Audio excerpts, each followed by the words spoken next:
வணக்கம் and welcome back to our channel. இன்றைக்கி என்விரான்மெண்ட்டோட ஃபர்ஸ்ட் லெக்சர். என்விரான்மெண்ட் வந்து யூபிஎஸ்சியை பொறுத்த வரைக்கும் ரொம்பவே இம்பார்ட்டண்ட்டான சப்ஜெக்ட். ப்ரிலிம்ஸை பொறுத்த வரைக்கும் 20 to 30 மார்க்ஸ் வந்து என்விரான்மெண்ட்லேருந்து எக்ஸ்பெக்ட் பண்ணலாம். மெயின்ஸை பொறுத்த வரைக்கும் 30 to 50 மார்க்ஸ் என்விரான்மெண்ட்லேருந்து தான் வரும். ஸோ வித்தவுட் மச் டிலே நம்ம ஃபர்ஸ்ட் டாபிக் ஸ்டார்ட் பண்ணிடலாம். ஃபர்ஸ்ட் டாபிக் எதை பார்த்தீங்கன்னா environment, habitat and ecosystem. Environment அப்படின்னா உண்மையில் நம்மளோட சரௌண்டிங்ஸ், அதாவது நம்மளோட சுற்றுப்புறம். நம்மளோட சுற்றுப்புறத்தில் என்ன இருக்குது? நம்மள மாதிரியே ஃபெல்லோ ஹியூமன் பீயிங்ஸ் இருக்காங்க, அனிமல்ஸ் இருக்குது, பிளான்ட்ஸ் இருக்குது, அது இல்லாமல் நிறைய நான் லிவிங் ஆர்கானிசம்ஸும் இருக்குது. ஸோ என்விரான்மெண்ட் அப்படின்னா ப்ராடராக எப்படி கிளாஸிஃபை பண்ணலாம்? என்விரான்மெண்ட்டில் இருக்கிறதுனா living organism and non living things அப்படின்னு நம்ம கிளாஸிஃபை பண்ணலாம். லிவிங் ஆர்கானிசம்க்கு யூஸ் பண்ணுற டெக்னிக்கல் டேர்ம் தான் பயோட்டிக் அப்படின்னு சொல்லுவாங்க.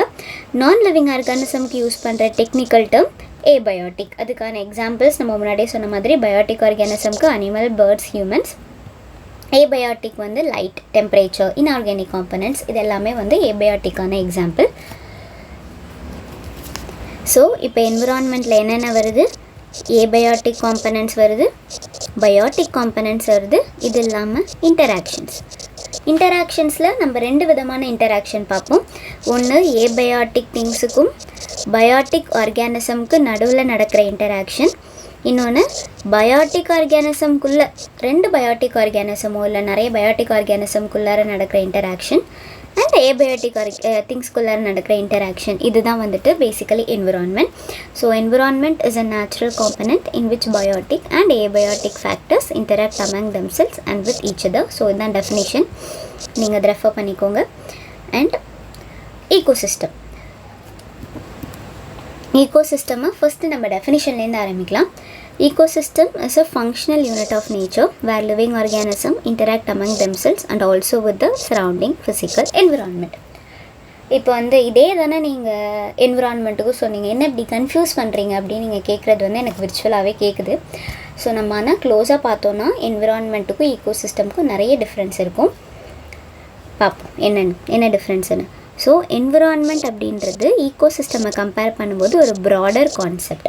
ஃபார் எக்ஸாம்பிள், இப்போ ஈகோசிஸ்டம்னு எடுத்துக்கிட்டிங்கன்னா அக்வாட்டிக் ஈகோசிஸ்டம் எடுத்துக்கோமா? அக்வாட்டிக் ஈகோசிஸ்டமில் நீங்கள் என்னென்ன ஃபைன் பண்ணலாம்? ஃபிஷ்ஷஸ் இருக்கும், வேல் மாதிரி ஒரு பிக் ஆர்கானிசம் கூட நீங்கள் அங்கே பார்க்கலாம். ஆனால் இங்கே ஒரு எலிஃபண்ட்டையோ இல்லை ஒரு டைகரையோ பார்க்க முடியாது இல்லையா? ஆனால் நீங்கள் என்விரான்மெண்ட்டை பொறுத்த வரைக்கும் இந்த டெரஸ்ட்ரியல் ஆர்கானிசம்ஸ், அக்வாட்டிக் ஆர்கானிசம், இன்னும் என்னென்ன இருக்கோ எல்லாமே இதில் தான் வரும், நம்ம என்விரான்மெண்ட்டில் தான் வரும். ஸோ என்விரான்மெண்ட் அப்படின்றது ஈகோசிஸ்டமை கம்பேர் பண்ணும்போது ஒரு broader concept and ecosystem is just a part of environment. Right? கிளியராக இருக்கும் நான் நம்புகிறேன். அடுத்து நம்ம காம்பனன்ட்ஸ்க்கு போகலாம். ஈகோசிஸ்டமில் முன்னாடியே சொல்ல மாதிரி ரெண்டு காம்பனண்ட் தான், ஒன்று பயோட்டிக் காம்பனண்ட், இன்னொன்று ஏபயோட்டிக் காம்பனண்ட். இந்த பயோட்டிக் காம்பனண்ட்டை ஃபர்தராக ப்ரொடியூசர்ஸ், கன்சியூமர்ஸ், டீகம்போசர்ஸ் அப்படின்னு நம்ம பிரிக்கிறோம். ப்ரொடியூசர்ஸ்னால் ஒன்றும் கிடையாது, எந்த ஒரு பிளான்ட் ஆர் எனி ஆர்கானிசம் அதோட உணவை அதுவே தயாரிச்சுக்குதோ அதை தான் நம்ம ப்ரொடியூசர்ஸ் அப்படின்னு சொல்கிறோம். இப்போ நம்ம பிளான்ட்ஸில் பார்த்தோன்னா ஃபோட்டோசிந்தசிஸ் ப்ராசஸ் இல்லையா? ஃபோட்டோசிந்தசிஸ் ப்ராசஸை வச்சு பிளான்ட் அதோட ஃபுட்டை வந்துட்டு ப்ரொடியூஸ் பண்ணிக்குது.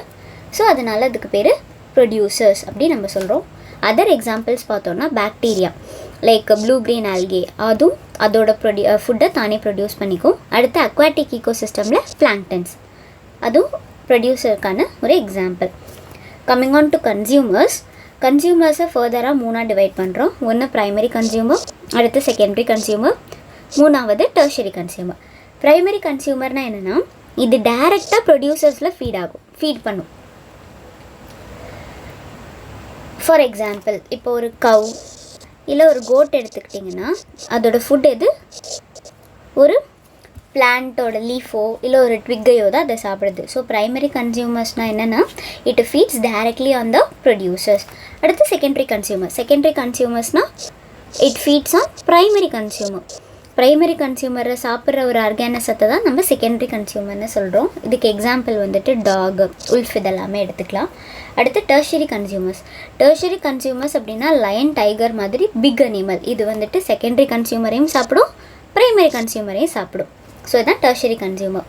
அடுத்து மூணாவது டைப் டீகம்போசர்ஸ்னால் இது எதை சாப்பிடும்னா டெட் அண்ட் டீகேயிங் ஆர்கானிசம், அதாவது செத்துப்போன அனிமல்ஸோ இல்லை ஒரு பிளான்ட்டையோ சாப்பிட்டு அதை ஆர்கானிக் மேட்டராக கன்வெர்ட் பண்ணுது இல்லையா, அதுதான் டீகம்போசர்ஸ் அப்படின்னு சொல்கிறோம்.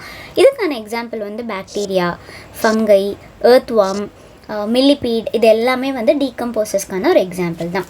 அடுத்து ஏபயாட்டிக் காம்பனண்ட்னா அதர் தென் பயாட்டிக் காம்பனண்ட்ஸ் எல்லாமே ஏபயாட்டிக் காம்பனண்ட் தான். For example air, water, wind, soil, temperature, rainfall, inorganic carbon, water, sulphur, nitrate, phosphorus, அதுக்கப்புறம் ஆர்கானிக் காம்பவுண்ட்ஸ், இந்த ப்ரோட்டீன், நம்ம பாடியில் இருக்க கார்போஹைட்ரேட்ஸ், லிப்பிட்ஸு, இது எல்லாமே வந்துட்டு ஏபயாட்டிக் காம்பனண்ட்டுக்கான ஒரு எக்ஸாம்பிள் தான். இப்போ நம்ம பயாட்டிக் காம்பனண்ட்னா என்னென்னு பார்த்துட்டோம், ஏபயாட்டிக் காம்பனண்ட் பார்த்துட்டு அதுக்கான எக்ஸாம்பிள் பார்த்துட்டோம். அடுத்து நம்ம இன்டராக்ஷன்ஸ் பற்றி பார்க்க போகிறோம். இன்டராக்ஷன்ஸ். ஸோ ஃபஸ்ட்டு பயாட்டிக் காம்பனண்ட்டுக்கும் இன்னொரு பயாட்டிக் காம்பனண்ட்டுக்கும் இருக்கிற இன்டராக்ஷன், அதை பற்றி நம்ம பார்க்க போகிறோம். இப்போது ஒரு அனிமல் எடுத்துக்கிறோம், இல்லை நம்ம ஒரு ஹியூமனே எடுத்துப்போமே. இப்போ ஒரு மனுஷன் இருக்கான்னா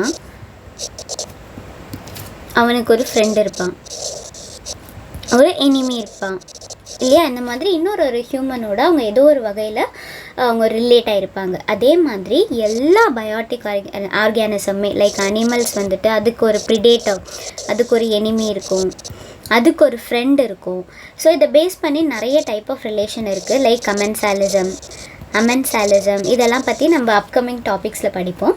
அடுத்து பயாட்டிக் அண்ட் ஏபயாட்டிக் காம்பனண்ட்ஸுக்கு நடுப்புற இருக்கிற இன்டராக்ஷன்ஸ் பற்றி பார்ப்போம். ஃபார் எக்ஸாம்பிள் நம்ம இப்போது ரெயின்ஃபால் எடுத்துக்கிறோன்னு வச்சுக்கோங்க.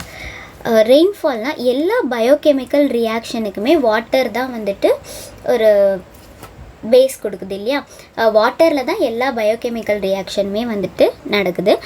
ஸோ இப்போ ரெயின்ஃபால் அதிகமாகிடுச்சு, வாட்டர் அதிகமாகிடுச்சு ஒரு இடத்துலனா என்ன ஆகும்னா அந்த இடத்துலேருந்து நியூட்ரியன்ஸ் எல்லாம் என்ன ஆகிடும், லீச் ஆகி வெளியில் போயிடும். ஃபார் எக்ஸாம்பிள் நம்ம ரெயின் ஃபாரஸ்ட் எடுத்துக்கிட்டோன்னு வச்சுக்கோங்களேன். அங்கே கண்டினியூஸாக மழை பெஞ்சிட்டே இருக்கிறதுனால அந்த சாயிலில் இருக்கிற நியூட்ரியன்ஸ் எல்லாமே வாஷ் அவுட் ஆகி அப்படியே போயிடுது. அதனால அங்கே ஒன்ஸ் வந்து பிளான்ட்ஸ் டெஸ்ட்ராய் ஆகிடுச்சுன்னா இன்னொரு தடவை திருப்பி க்ரோ பண்ணுறதுக்கு ரொம்ப நாள் எடுத்துக்கும். அடுத்து இப்போ வாட்டர் கம்மி ஆகிடுச்சுன்னா என்ன ஆகும், ட்ராட் இல்லையா, அதாவது வறட்சி. இதுதான். அடுத்து டெம்பரேச்சர் எடுத்துப்போமா. இப்போ ஒரு இடத்துல அதிகமாக டெம்பரேச்சர் இருக்குது அப்படின்னா பிளான்ட்ஸ் எல்லாம் எப்படி அஃபெக்ட் ஆகும், பிளான்ட்ஸில் வந்து டிரான்ஸ்பிரேஷன் ரேட் அதிகமாகும். டிரான்ஸ்பிரேஷன்லாம் ஒன்றும் இல்லை, loss of water through leaves of plant, அதாவது லீவ்ஸில் இருக்க ஓட்டைகள் வழியாக வாட்டர் வெளியில் போகும் இல்லையா, அதுக்கு பேர் தான் டிரான்ஸ்பிரேஷன் அப்படின்னு சொல்கிறோம். ஸோ டெம்பரேச்சர் அதிகமாச்சுன்னா ஆப்வியஸாக நம்மளுக்கு இருக்குது இல்லை, அந்த மாதிரி பிளான்ட்டுக்கு வந்து டிரான்ஸ்பிரேஷன் மூலியமாக வாட்டர் லாஸ் ஆகும். ஸோ இப்போ வந்து டெம்பரேச்சர் கம்மியாக இருக்குன்னு வச்சுக்கோமே, என்னாகும், அங்கே வளரவே வளராது பிளான்ட் எல்லாம். ஃபார் எக்ஸாம்பிள் இப்போ நிறைய ஐஸால் மூடி இருக்கிற அண்டார்டிகாலாம் எடுத்துக்கோமே, அங்கெல்லாம் வந்து பிளான்ட்ஸ் இருக்கா என்ன, இருக்காது. ஸோ டெம்பரேச்சர் கம்மியாக இருந்தால் பிளான்ட்ஸோட க்ரோத்தே அஃபெக்ட் ஆகுது. ஸோ இப்படி தான் வந்துட்டு ஏபயாட்டிக் காம்பனண்ட்ஸ் வந்துட்டு பயாட்டிக் காம்பனண்ட்ஸை அஃபெக்ட் பண்ணுது. ஓகே, நவ் இம்பார்ட்டன்ட் டேர்ம்ஸ் பார்ப்போம். ஒன்று யூரிதெர்மல், இன்னொன்று ஸ்டீனோதெர்மல். இதெல்லாம் வந்துட்டு டைப்ஸ் ஆஃப் ஆர்கானிசம்ஸ் தான். ஓகேவா. யூரிதெர்மல் அப்படின்னா இது ஒரு டைப் ஆஃப் ஆர்கானிசம். இது வந்து வைட் ரேஞ்ச் ஆஃப் டெம்பரேச்சரில் வந்து சர்வைவ் பண்ணும். அதாவது இதால் மைனஸ் டிகிரிஸில், அதாவது ரொம்ப கம்மியான டெம்பரேச்சர்லேயும் உயிர் வாழ முடியும், அதிகமான டெம்பரேச்சர்லேயும் உயிர் வாழ முடியும். இந்த மாதிரி வைட் ரேஞ்ச் ஆஃப் டெம்பரேச்சரில் வாழ்கிற ஆர்கானிசம்க்கு பேர் தான் யூரிதெர்மல். அதே மாதிரி ஸ்டீனோதெர்மல்னால் நேரோ ரேஞ்ச் ஆஃப் டெம்பரேச்சர், அதாவது ஐடியலாக அது ஒரு டெம்பரேச்சரில் இருக்குது இல்லையா, அந்த டெம்பரேச்சர் கொஞ்சமாக மாறினா கூட அது செத்து போயிடும். ஸோ இதுதான் ஸ்டீனோதெர்மல். அதே மாதிரி சலைனிட்டி பேஸ் பண்ணி யூரிக் ஹாலைன் அண்ட் ஸ்டீனோ ஹாலைன் நம்ம செப்பரேட் பண்ணலாம். அதாவது வைட் ரேஞ்ச் ஆஃப் சலனைட்டிஸில் அதால் உயிர் வாழ முடிஞ்சதுன்னா அதுக்கு பேர் யூரி ஹாலைன் ஆர்கானிசம். ரொம்ப கம்மி ரேஞ்சில் தான் வாழ முடியுது, கொஞ்சம் சலனிட்டி சேஞ்ச் ஆனாலும் அது செத்து போயிடுது அப்படின்னா அது வந்து ஸ்டீனோ ஹாலைன் அப்படின்னு நம்ம சொல்கிறோம். அடுத்து கிளாசிஃபிகேஷன் ஆஃப் ஈகோசிஸ்டம். ஓகே, ஈகோசிஸ்டமில் 2 டைப்ஸ் இருக்குது. ஒன்று நேச்சுரல், இன்னொன்று வந்துட்டு ஆர்டிஃபிஷியல் ஆர் மேன்மேட் ஈகோசிஸ்டம். ஓகேவா. நேச்சுரல் ஈகோசிஸ்டமாக ஃபர்தராக டெரஸ்ட்ரியல் அண்ட் அக்வாட்டிக்னு பிரிக்கிறோம். டெரஸ்ட்ரியலில் வந்துட்டு ஃபாரஸ்ட் ஈகோசிஸ்டம்னால் அங்கே நீங்கள் நிறைய ட்ரீஸ் மட்டும்தான் பார்க்க முடியும், அது ஃபாரஸ்ட் ஈகோசிஸ்டம். அடுத்து கிராஸ்லேண்ட் ஈகோசிஸ்டமில் நிறைய கிராஸஸ் தான் இருக்கும். அடுத்து டெசர்ட் ஈகோசிஸ்டம்னால் அங்கே நம்மளுக்கு தெரியும்ல, கேக்டஸ் பார்ப்போம், இந்த மாதிரி கேமல் இருக்கும், இதெல்லாம் சேர்ந்தது தான் டெசர்ட் ஈகோசிஸ்டம். அடுத்து அக்வாட்டிக் ஈகோசிஸ்டம் அதை ஃபர்தராக fresh water ecosystem and marine ecosystem நம்ம பிரிக்கிறோம்.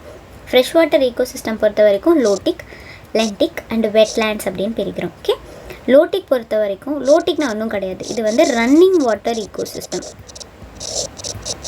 அதாவது எங்கெல்லாம் தண்ணி மூவ் ஆகிக்கிட்டே இருக்கும். ஃபார் எக்ஸாம்பிள் ரிவர்ஸில் வந்து தண்ணி ஸ்டாக்னண்ட்டாக நிற்காது, அது ஃப்ளோ ஆகிட்டே இருக்கும். அந்த மாதிரி இடங்களில் இருக்கிற அனிமல்ஸ், பிளான்ட்ஸ் இதெல்லாம் சேர்ந்தது தான் வந்து லோட்டிக் ஈகோசிஸ்டம் அப்படின்னு சொல்கிறோம். அடுத்து லென்டிக்னா என்ன? ஸ்டாக்னண்ட்டாக எந்த இடத்துல தண்ணி தேங்கி இருக்கவும், ஒரு குளம் இல்லை ஒரு குட்டை, ஏரி, இந்த மாதிரி இடங்கள்ல இருக்கிற ஈகோசிஸ்டம் தான் லென்டிக் ஈகோசிஸ்டம்.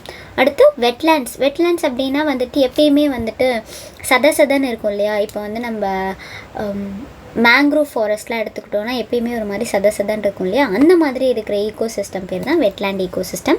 அதுக்கு எக்ஸாம்பிள் மார்ஷஸ், ஸ்வாம்ப்ஸ் எட்ஸெட்ரா. ஓகே, அடுத்து மெரைன் ஈகோசிஸ்டம். மெரைனா என்ன நம்மளுக்கு தெரியும், உப்பு தண்ணி.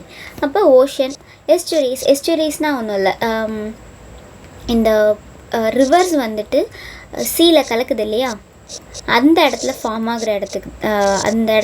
ஆகிற ஈகோசிஸ்டம் தான் எஸ்டுரின் ஈகோசிஸ்டம் அப்படின்னு நம்ம சொல்கிறோம். Okay, moving on to manmade ecosystem. Manmade ஈகோசிஸ்டம்க்கு எக்ஸாம்பிள் வந்துட்டு அக்ரோ ஈகோசிஸ்டம்னா ஒன்றும் இல்லை. இப்போ நம்ம ஒரு நிலத்தில் வந்துட்டு நெல் போடுறோம் அப்படின்னு வச்சுக்கோமா, ரைஸ் ஈகோசிஸ்டம். அந்த இடத்துல ஒரு டைப் ஆஃப் பாக்டீரியா ஃபார்ம் ஆகும், அந்த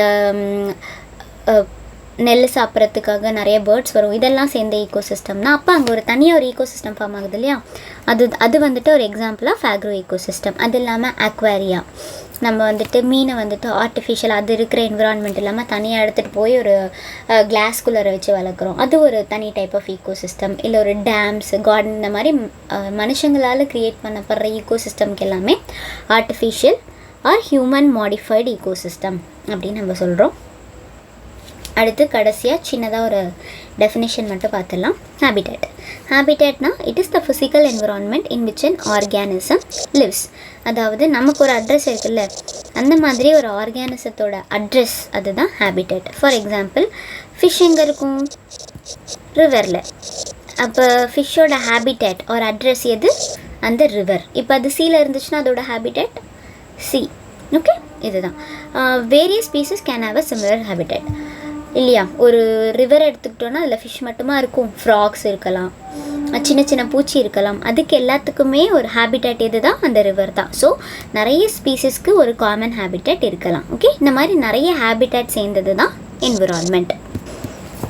அவ்வளோதான் இன்றைக்கான கிளாஸ். கடைசியாக நம்ம PYQஸோடு முடிச்சுக்கலாம். So which one of the following is the best description of ஈகோசிஸ்டமாக இந்த 4 ஆப்ஷனில் எது பெஸ்ட்டாக டிஸ்கிரைப் பண்ணுதுன்னு கேட்டிருக்காங்க. So first option, a community of organism interacting with one another. இது வந்து பயோட்டிக் ஆர்கானிசம்ஸை பற்றி காம்பனன்ட்ஸை பற்றி மட்டும் தான் பேசுது, அதனால இது ஈகோசிஸ்டம் கிடையாது. இதுக்கு பேர் என்ன சொல்லுவாங்க அப்படின்னா ஈக்காலஜிக்கல் கம்யூனிட்டி அப்படின்னு சொல்லுவாங்க, ரைட். அடுத்து தட் பார்ட் ஆஃப், ஸோ இது கிடையாது, இந்த ஆப்ஷன் கிடையாது. அடுத்து that part of earth which is inhabited by living organisms. எர்த்தில் எந்த இடத்துல லிவிங் ஆர்கானிசம் இருக்கோ அதுதான் அப்படின்னு சொல்கிறாங்க. ஸோ இதுவும் தப்பு. இதுக்கு ஒரு டேர்ம் இருக்குது. இதுக்கு என்ன டேர்ம் அப்படின்னா பயோஸ்பியர். பயோனா லிவிங் ஆர்கானிசம் எர்த்தில் இருக்கிற இடத்துக்கு பேர் பயோஸ்பியர், ரைட்.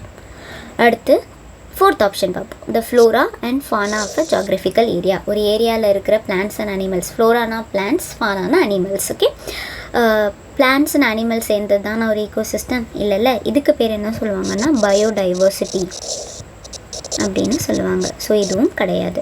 தேர்ட் ஆப்ஷன் பார்ப்போம். Community of organism together with the environment in which they live. இங்கே பயோட்டிக் காம்பனன்ட்ஸும் இருக்குது, ஏபயோட்டிக் ஆர்கானிசமும் இருக்குது, ஏபயோட்டிக் திங்ஸும் இருக்குது. ஸோ இதுதான் என்விரான்மெண்ட்டுக்கான best description. So C is the answer. அடுத்து, if a tropical rainforest is removed, it does not regenerate quickly as compared to a tropical deciduous forest. This is because, அதாவது ஒரு tropical rainforestலேருந்து நம்ம எல்லா ட்ரீஸே remove பண்ணிட்டோன்னா அது ரொம்ப சீக்கிரம் திருப்பி வளராது. ஏன்? இதை வந்து நான் இந்த வீடியோவில் ஸ்டார்டிங்கில் எக்ஸ்பிளைன் பண்ணியிருப்பேன். ட்ராபிக்கல் ரெயின் ஃபாரஸ்ட் அப்படின்னா கண்டினியூஸாக மழை பெஞ்சிட்டே இருக்கும். அப்போ அந்த சாயிலில் இருக்க நியூட்ரியன்ட்ஸ் எல்லாமே என்ன ஆகிடும்னா வாஷ் அவுட் ஆகி வெளியில் போயிடும்.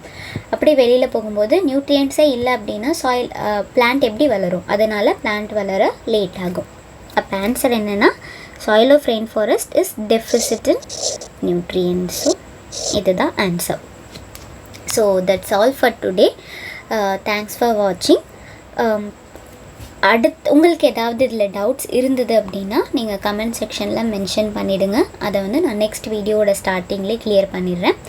ஸோ நெக்ஸ்ட் வீடியோ எதை பற்றி இருக்க போதுன்னா principles of ecology. Okay, right? Thank you. Do like, share and subscribe.